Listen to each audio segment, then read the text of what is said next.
Çox gözəl bir reseptdir bu, qədim reseptdir. Mən də sizə bunu açıqlayıram inşallah. Kim bavasildən əziyyət çəkirsə, bax, betadinlə sağala bilərsiniz. Səhifəmdə var. Amma bu reseptdə açıqlıq gətirirəm. İnşallah eləyin, sağalın.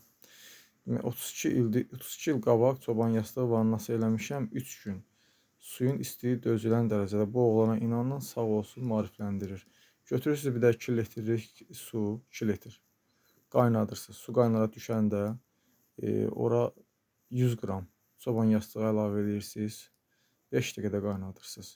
Təxmini biraz soyuyana qədər, tam soyuyana qədər yox. İsti olsun, oturacaqsınız. Gözləyirsiniz, süzürsünüz suyu, tökürsünüz ləyənə. Suda bir təxmin 20-25 dəqiqə oturun, səhər axşam.